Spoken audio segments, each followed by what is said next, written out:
Good evening, everyone. Welcome to the 8th webinar in our series on helping manage your practice through the COVID-19 pandemic. I'm joined tonight by Graham Lawrence from Health Project Services. Welcome, Graham. Graham's going to talk to us tonight about rebooting your practice as we come out of COVID, as restrictions have been eased and we're back at work and back in our surgeries. You know, what are the tips and tricks you can do to really start ramping up new business? It's new financial year, new you, and a great way to kick off on 1 July. As I always like to start these things with a little ISO story. In previous ones, I've been telling the story about homeschooling my kids and how happy I was when they finally went back to school. Well, they are back at school now, and I reckon they've had almost more time off school than they did when they're in isolation, because when you don't hang around other kids for 3 months, you don't get sick, but when you go back to school, you get sick, and at the smallest cough now, you're not allowed to send them anymore, so back to homeschooling again. As always, guys, on the chat button on the right-hand side of the screen, if you click on that, you can log a question for Q&A at any time. Log them as we go. If you see something that Graham talks about, you'd like some more information, log the question. We'll get to that at the question time at the end. We'll leave about 20 minutes for questions. If we don't get to them all, we will write to you or give you a call to talk through after the presentation, but just make sure you log those questions in there. As a quick introduction to Graham. So Graham has more than 20 years senior leadership experience in healthcare, covering private hospitals, pathology, medical research and clinical trials, integrative healthcare, specialist centres and primary care. Prior to healthcare, he worked for IBM, News Corporation and Foxtel, and has expanded that commercial experience to private, public and not-for-profit healthcare organisations. Graham has significant track record in business startups, business turnaround and culture change, and brings a partnership approach to all engagements. So on that note, Graham, I'll hand over to you. Well, thank you very much.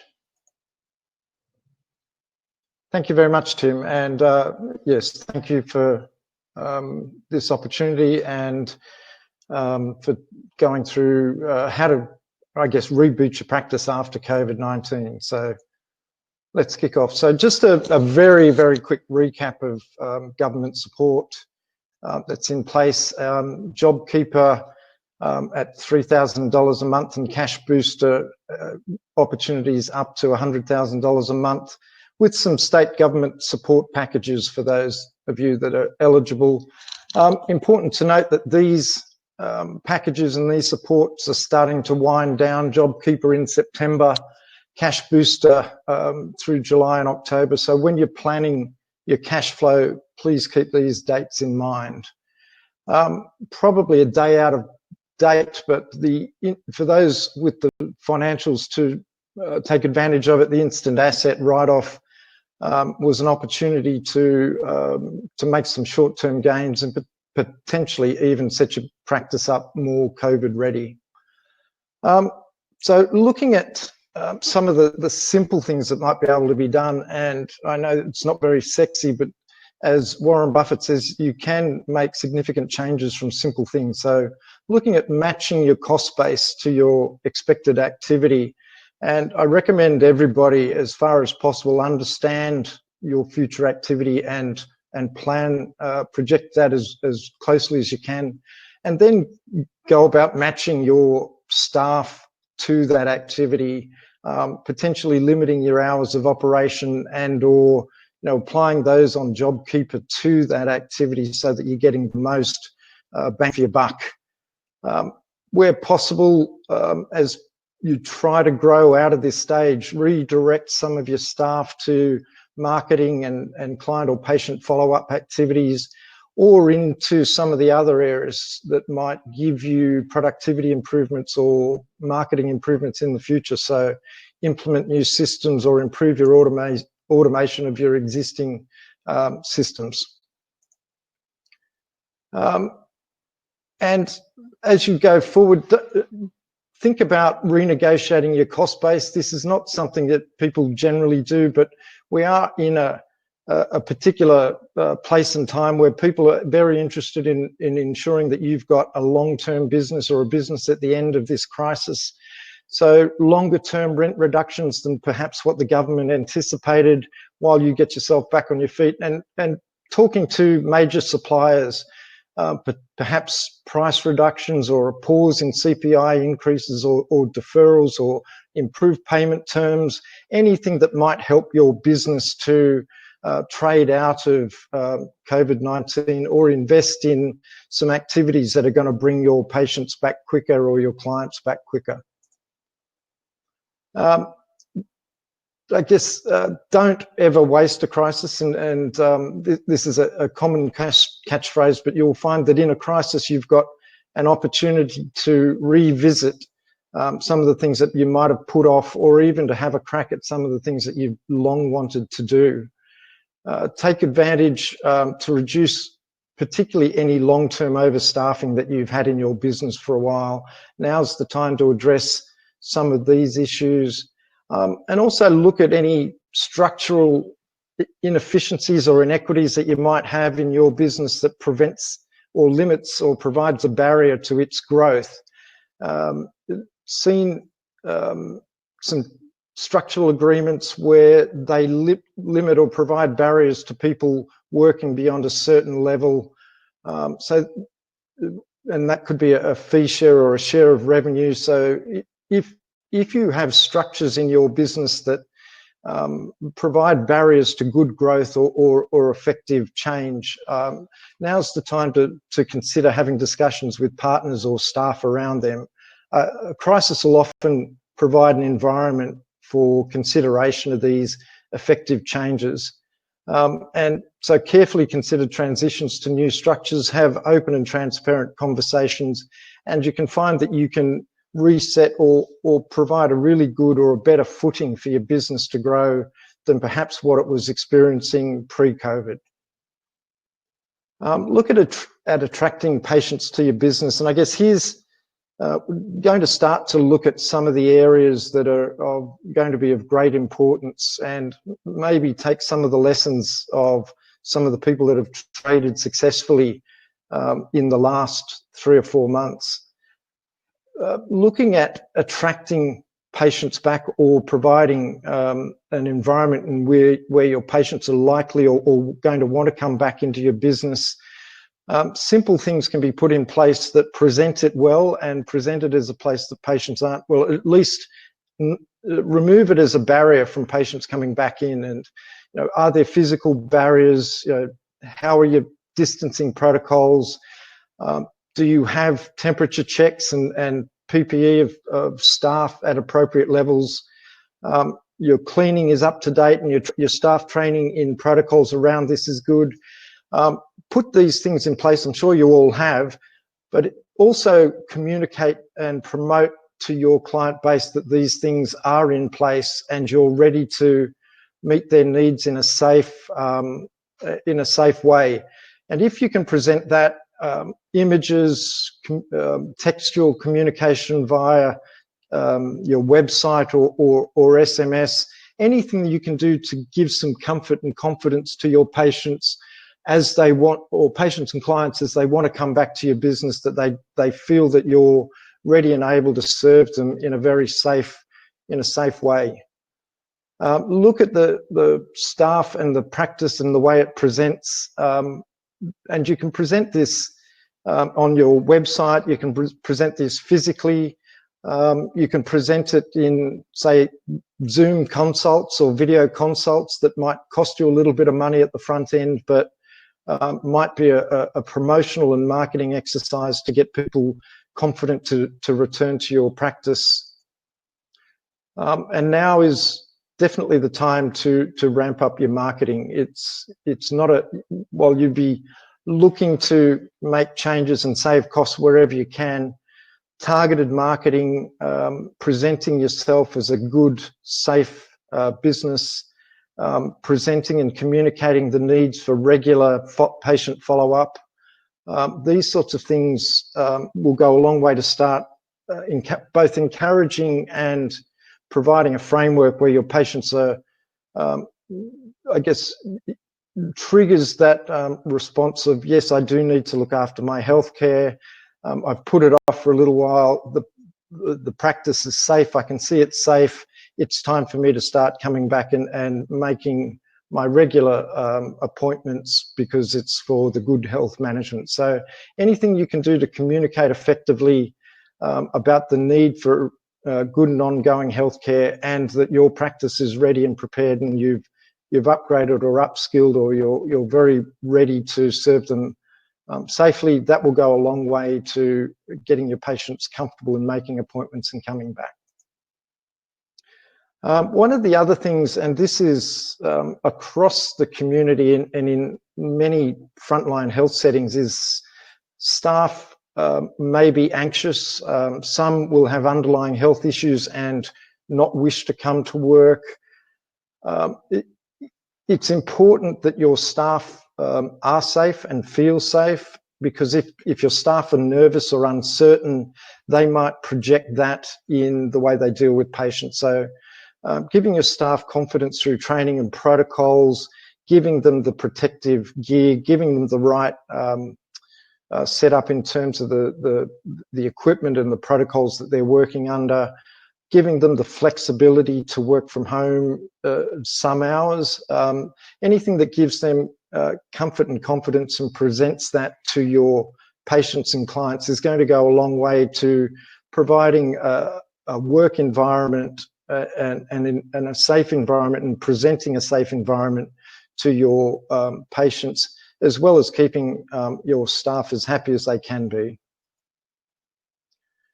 So I want to talk briefly about long-term community trends and give a few examples of some of the trends that are in place and how they might impact businesses. These are certainly not a list of an exclusive list, and you will all see probably trends that I haven't picked up here that are relevant to your industry. I guess or your setting. The thing I want to get across is take advantage and look at what might be a long-term reset in patients or the community way of doing things, and think about how you might incorporate that into your business strategy. So telehealth and remote video meetings have certainly taken off considerably since COVID-19. There's been a significant take-up in technology and telehealth practice in the medical setting. There's been a significant take-up in Zoom meetings in a private setting, and your patient group, your client group, is probably getting very used to communicating and having, as part of their engagement with friends, associates, medical providers, having some part of that as being part a video meeting remotely. What this can do is to provide you an opportunity to engage safely with your patients or clients. It provides them the opportunity to see you in the environment, and perhaps if it's a video meeting, you can present your practice as a short initial consult, talk to them about how they're experiencing their health conditions, and use it to show off your changes in your environment.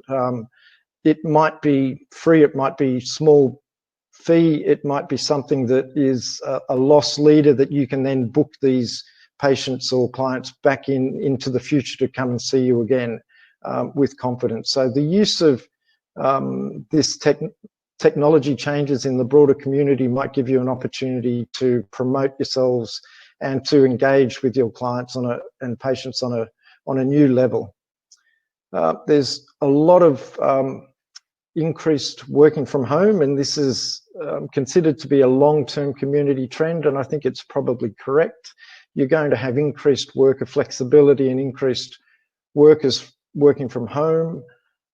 If you're a community-based practice, does this provide you a potential increased patient base as patients that they're flexible to come in? It might be a work day, but they're able to come and see you in your place of in the community, rather than perhaps in a CBD if they are used to going to a CBD practice.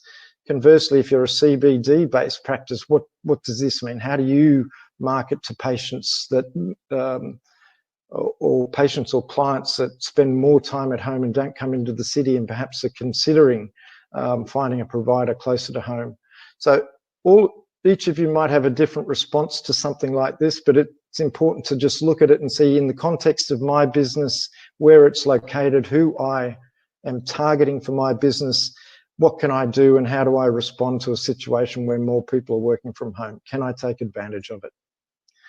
In the vet setting, certainly a huge increase in both the adoption rate of strays and abandoned dogs, a huge increase in puppies coming into new homes. And so the vets that have targeted and shifted and been aware of the changes have been able to market to the people that are taking up these pets, particularly the younger families, switch their marketing or increase their marketing in some of the social media platforms like Instagram to target these younger families that have suddenly got a greater population of pets and pups and those sorts of things. So in this particular circumstance, matching the market trend with how you market and how you might attract clients is important. So I guess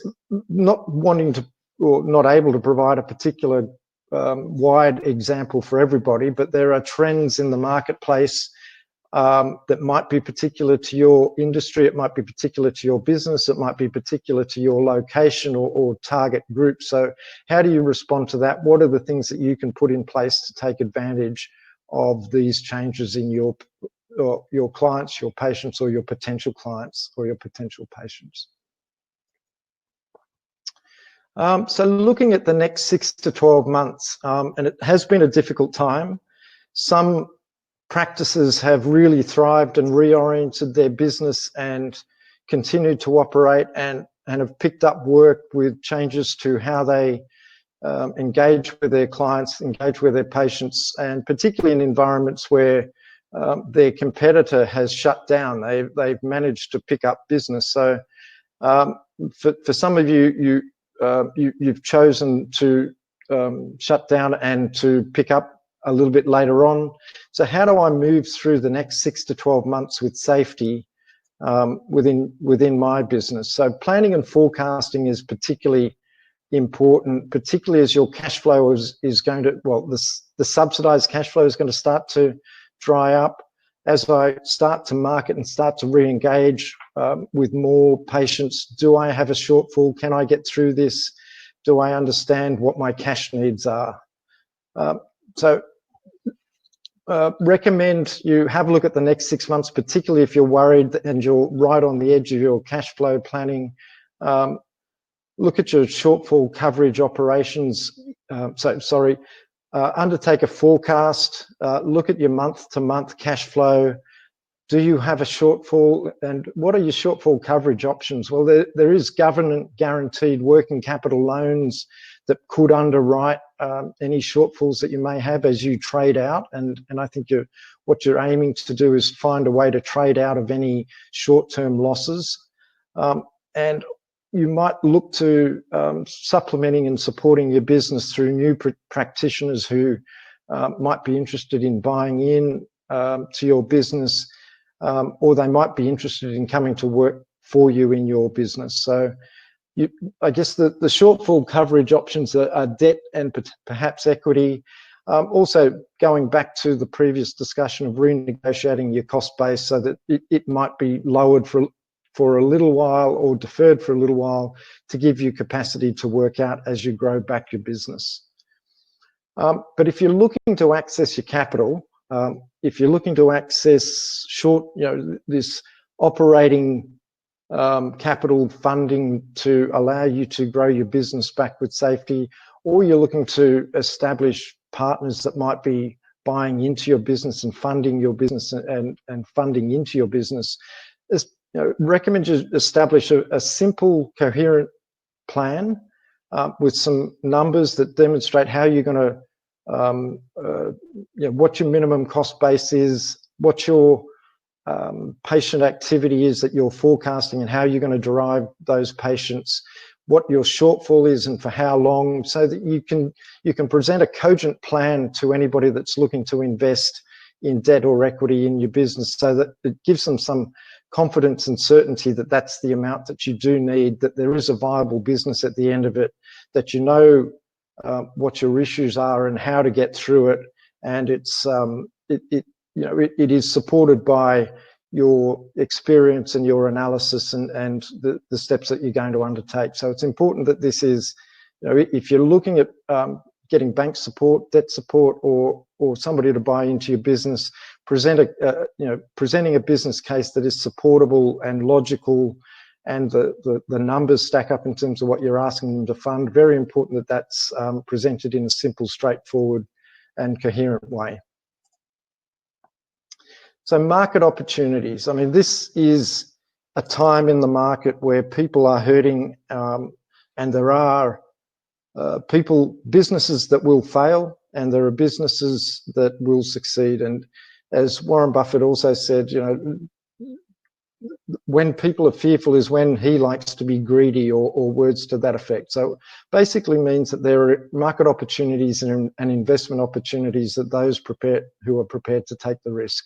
So this crisis can provide those with the financial capability to and the risk appetite to invest in new businesses and perhaps be very successful doing it. So looking at investing in businesses, if you are cashed up, you can become a partner or investor in a business for which you work. It might be a very good time to buy in and underpin that business.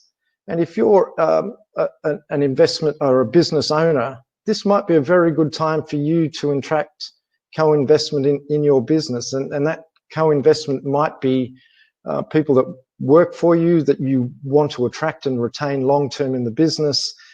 So having key doctors, key dentists, key vets buying into your business and co-investing with you will serve to provide capital in this time of perhaps need, but also might secure their long-term engagement in your business. And at scale, particularly at the lower end of the smaller end of the market, where it might be a couple of small businesses, small dentists, small GPs, small veterinary clinics. It might be something that you see now, or something that you've thought about for a while, that merging with the small practice down the road makes sense. It'll add value to both businesses and reduce costs. Well, a crisis like this can often crystallize thinking. It can provide you the opportunity to have those discussions on mergers and scale with a partner practice or the practice down the road, or even taking your business and merging into somebody else's business. These roll-up strategies, gaining scale strategies, can provide good long-term, a good long-term base of operation at scale for your business, but not only your business, but the combined businesses. So that's the end of the presentation. I want to thank you for that opportunity, Tim, and I'm very happy to take all the questions. Fantastic. Thanks, Graham. Just a quick reminder, everyone, if you click on the chat button on the right-hand side of your screen, you'll be able to post a question for Graham to answer. We'll do our best to get through all of them before we run out of time, but if we do run over, we will make sure we get in contact with you to answer your question.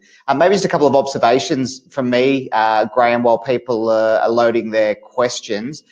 Certainly for our customer base, we are seeing a trend where medical professionals were quick to probably take advantage of banking relief packages and deferred payments, but a number who sort of pivoted well during the crisis, the introduction of telehealth or continuing to trade with the right distancing measures in place and so on, are actually coming out of this really well, and quite a number, rather than taking up the ongoing deferral period, are actually just paying those deferred payments back, which I think is a really good sign for the industry. It's not to say there are others out there who aren't still hurting, because absolutely there will be, but there is opportunity in the market for well-run practices. Just the second observation is the instant asset write-off was very popular in June, very, very popular. It has also been extended till the 31st of December by the government as well. So you didn't have to be in yesterday, you did have to be in yesterday if you wanted the tax deductions in FY20, but you have up until the 31st of December, and you'll be able to take advantage of that in FY21. Okay, let's come across to the questions. I've got this one here from Sam, and Sam asks, why would my landlord or supplier even discuss savings to me when it just means I end up paying them less? Right, yes. Well, I think everybody's motivated to have all of the businesses survive to the post-COVID-19, to be happy and healthy and able to pay rent or communication costs, whatever they might be, at full levels. So if you can establish a partnership arrangement with your landlord that, because everybody wants a long-term agreement and a long-term relationship. So if you can have those discussions with your landlord about the long term and what's going to set you up into the future so that you continue to be a great tenant of that landlord, then they will happily entertain, or perhaps not so happily, but they will entertain discussions around rent relief or rent deferrals or something that helps you get through whatever the sticky short-term funding shortfall you might have until you're back on your feet, and then maybe look at revisiting getting the rent back up to where it was before, and maybe paying back the shortfall when you're able to do so. So I think everybody will be looking to maximise the businesses coming out the other end, so that the whole economy is not undermined, and the occupation of commercial property and medical property stays high, so that everybody then wins. Excellent. I might take this question from Stephen. Is the instant asset write-off available for new cars? Absolutely, Stephen. For new cars and actually for second-hand cars as well. The cap, though, is the luxury limit, so it's just 57 and a couple of dollars, 57,000, a couple of dollars. You can only claim that much as a deduction. So it doesn't matter if the car's worth more than that, you're still eligible, but that's the limit at which you can claim. A great question here from Kim. So Kim asked if you could talk maybe some more about targeted marketing options. We touched on that briefly in the presentation. What would you suggest that people look at? So targeted marketing. So I think if you're, I'll answer that in two ways. If you're looking, so do we know what Kim's business is? No, sorry. Okay. So if you're looking to market to your existing patient base, looking at utilizing some of the social media platforms that might, to your existing patient base, looking at some simple marketing that might be through SMS platforms and things like that, just to start to engage with them conveniently and simply and cheaply about the changes and that you're back up and running and you're COVID safe and this is what you've done and things like that. I think offering them some opportunities to engage with and see your practice with Zoom that they might be comfortable, that might lead them to coming back in, will be helpful. If you're looking at picking up new clients, so outside of your existing patient base, it is difficult to know particularly, but things like the Instagram for targeting for vets targeting young families that have picked up dogs through this process, some media that is focused on that age demographic will be helpful there. Without understanding fully your practice or industry, it's hard to get particularly good advice on that. Yeah, there's a reason Instagram's still the #1 selling platform in the world. And maybe just a comment, in regards to us having staff coming back into the office, so who obviously been probably pretty uncomfortable with a lot of the uncertainty. Our messaging is, really consistent around how safe it is, what the different options are, and just making people feel comfortable to be able to come back, and that's working. People are starting to come back a couple of days a week, and they're not feeling as anxious as they might be. Yeah, and I've seen that work a couple of times where you have key staff, but giving them the opportunity to work less face-to-face, and it might be even a day off out of their week. You know, it gives them some satisfaction and some comfort that you're both working with them and giving them, de-risking them as far as you can. So it does make them comfortable. Stephen's got another great question. So Stephen's from Victoria, who obviously have their own COVID struggles at the moment, and he says, "What's your advice about preparing for the business for any re-shutdown?" Oh, yeah, good question.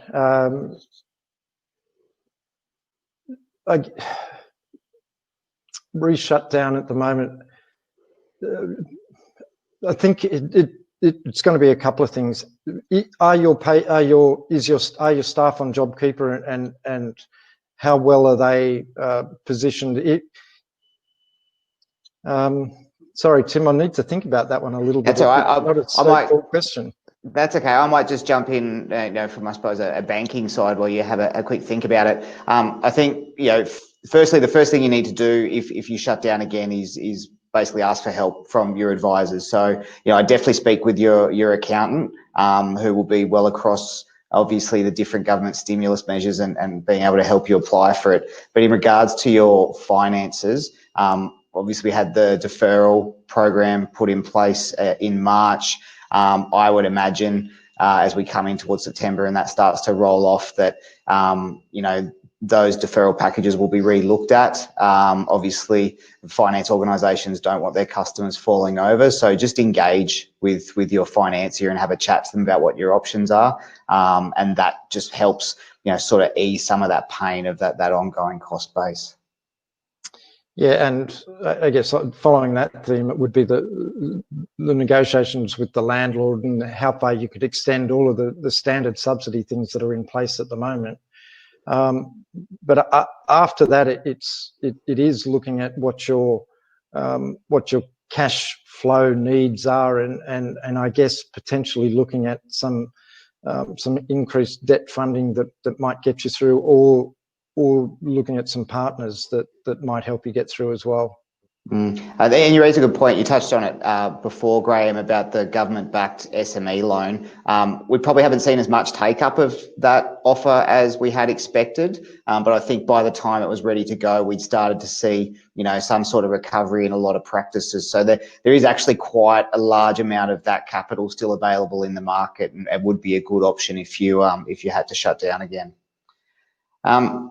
I've got another good question here from Chen. Chen asks, my business partner owns the property and has never been interested in reducing rent or moving elsewhere. How do I address this? Yeah, this is an interesting question, a difficult topic. We find a lot of these circumstances, I guess, provide a barrier to good communication between partners, and also provide a barrier to the growth of the business.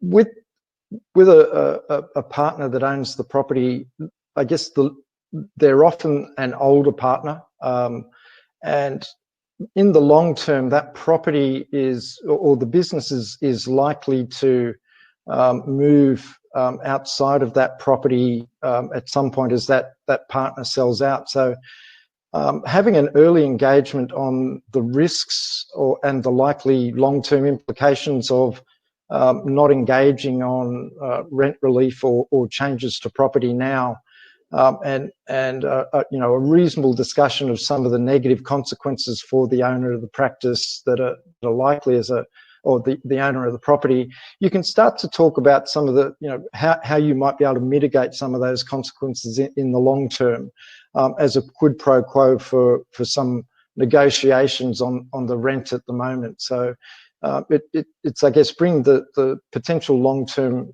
or the logical long-term negative outcomes into the property owner's frame of mind to elicit a good conversation on practical changes that you can make now that also sets that person up in the long term, so that they're because they will be at risk at some point. Okay, good. Another just a quick call out. If you've got a question you'd like to ask, hit the chat button on the right and log your question in there, and Graham and I will be able to get to it. Another good question here from Michelle. Michelle asks, how is it even possible to start with a forecast when everything's so uncertain at the moment?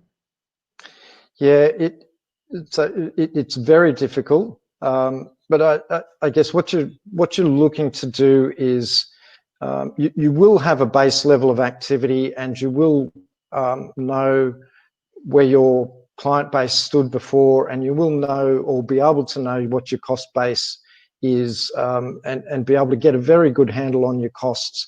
The things that are then uncertain are mostly, what do I expect my patient activity to be, and how can I get some certainty about that patient activity?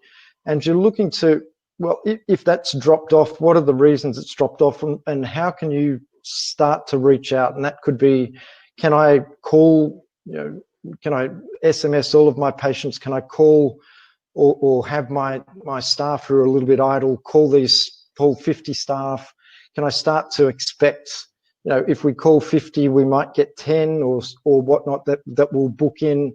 And by that way, you can start to plan some activities that will start to plan some revenue into the future, and you can build up a reasonable forecast with some reasonable activity that can drive your revenue. And you can start not only providing a forecast, but it gives you a chance to think through some of the actions that you need to take, some of the actions you need to resource and devote resources to, and gives you some targets for how well you need to measure how some of those activities are performing. So that often when you've got some activities to drive patient growth and you're monitoring them, it's amazing how often they come to fruition, because you're monitoring it and you're modifying your process as you go, and you're almost self-fulfilling about your targets. You're redirecting your activities to be successful. So I think it's possible.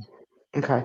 You raised a really good point. We had Heath Stewart from Ecovis Clark Jacobs, one of our accounting partners, on a few weeks ago, and he talked about the importance of forecasting your cash flow over the next 6 to 12 months. As we know, cash is king. It pays the bills, pays staff, and doing that work gives you a good understanding of what your need is, over the next period. We actually have a really good cash flow template I'd be happy to share with anyone who's interested. It may be on the website under the old webinar if you have a look, but otherwise we can send it to you directly. But it basically will get you to input month by month last year's figures, and then apply a reduction on COVID, as well as a few other things that'll help you really plan that cash cycle. So worth having a look at. So probably a really key question, this one. When it feels like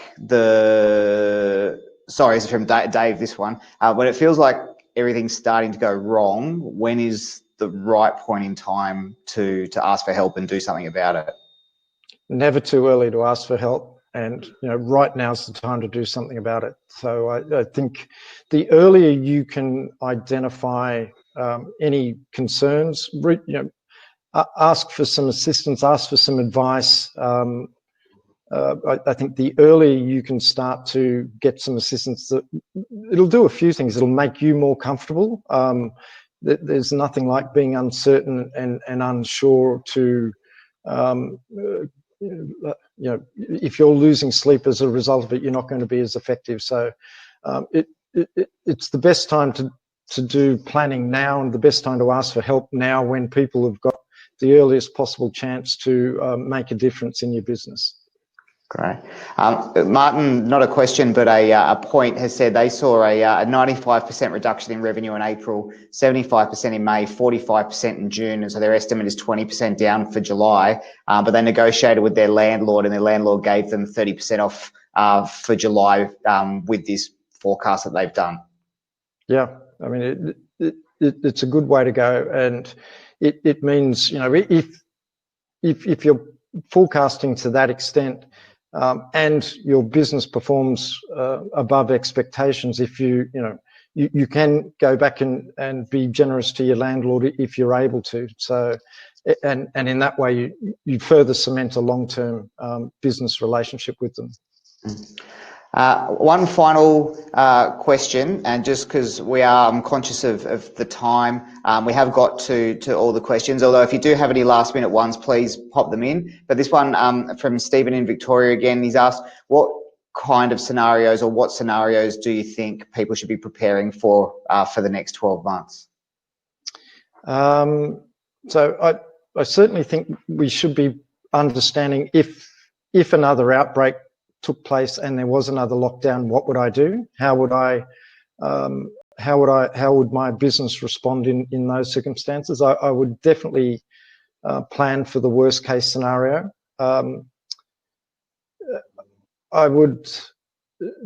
So I guess I'd have a couple of contingencies. I'd also look at planning for your competitors not responding as well, and how can you take advantage of some of the unrest in terms of targeting different patient groups that you might be able to pick up from a distressed competitor. So I'd look at the worst case scenario on your practice, and I'd look at how do I take advantage of the unrest in the market, because I think it was framed as a kind of a W economic response, or a response to this pandemic, which is sort of ups and downs. So I think you'll need to be prepared for how do I take advantage of the downs, and that could be worst case scenarios we were talking about before, but there's also going to be opportunities as we bounce back, and how do you get ahead of your competition in picking up some additional market share. So I think I'd have two strategies. There's certainly investment opportunities out there to go along with all the risks. Great, thank you. Yeah, we had Peter Monkton, our economist, on one of the other webinars. We'll probably have to do one again with him soon, because I think the thoughts on the U and V-shaped rebound and the W rebound, I think the one I saw today had about 4 Ws linked together. So it'd be interesting to see how that goes. Graham, thanks for hosting tonight. That's been fantastic. To everyone else out there, we will be back with another webinar in a fortnight's time. We're just planning the content of those yet, so we'll get out marketing out to you when we know. Just a quick recap, we do have quite a number of webinars we've done previously that are all available on our website with some great information. Thanks for joining us. Thanks for taking time out from your family. We really appreciate it. Stay safe out there, and we'll speak with you soon. Cheers. Bye. Thanks, Tim.